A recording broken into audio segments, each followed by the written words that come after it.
And let me bring in on that note Florida Congressman and Trump surrogate who held a press conference on behalf of the campaign today, Michael Waltz. Congressman, great to see you. A lot of hope.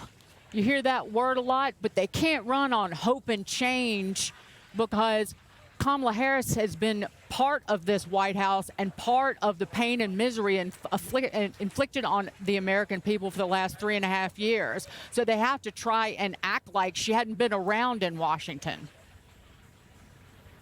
Yeah, that's right. And the original sin, which she absolutely owns, was the despicable, disgraceful withdrawal from Afghanistan, which was happening this week, right now as we speak, 3 years ago. And she's puffed up her chest and was really proud of that decision, said she was the last one in the room. And look at the disaster that followed. Over 800 Americans left behind, 150,000 of our allies that are being hunted down by the Taliban right now as we speak. Resurgent terrorism. Terrorism is back, ISIS and al-Qaeda. And the signal it sent to Putin, Xi, and the Ayatollahs in Iran, who are all on the march right now. She owns all of those. We're going to make sure she does.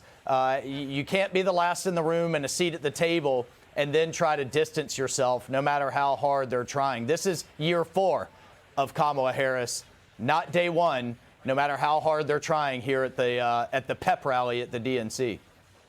Right, and there's something you won't hear. You'll hear plenty of music, but you will not hear the names of those 13 service members who were killed at Abbey Gate because of the recklessness and incompetence of the Harris and Biden administration. And speaking of that, I want to move on to this. It's the election of tax cuts or tax hikes. And you know which side Kamala Harris is on, endorsing $5 trillion worth of tax increases. So, again, she doesn't say this out loud, but the campaign comes out and says, oh, okay, we're just going to stand behind what Joe Biden proposed earlier this year. But this includes a capital gains and dividends tax rate of 44.6%. That is on top of a new corporate tax rate higher than communist China. That is a quadrupled tax on stock buybacks. That hurts every American with a 401k, an IRA, or a pension. Plus, they want to tax at 25% unrealized capital gains. That is a wealth tax, and that's just half of it. But that taxing unrealized capital gains, they say they'll only start with the rich, balderdash. It will move down to everyday people. But that alone destroys innovation in this country, Congressman. It will starve companies from getting funding from venture capitalists.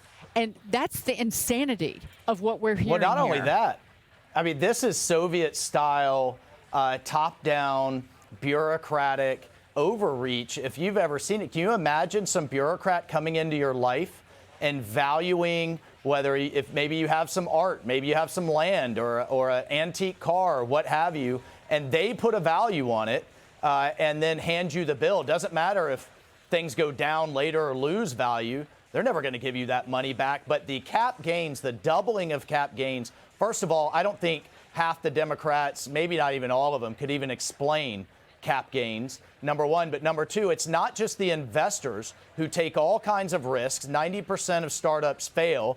They deserve to not have the government take half of the gains when they actually win. But it's, as you said, it's entrepreneurship, it's innovation, it's small business owners who have a great idea and need to raise capital, or maybe they're successful and deserve to have some kind of exit, or maybe they want to sell a multi-generational family business, and you're going to have the federal government take half of it after all of that blood, sweat, and tears, after all of that risk that they took, or that great idea that they came up with and actually made work.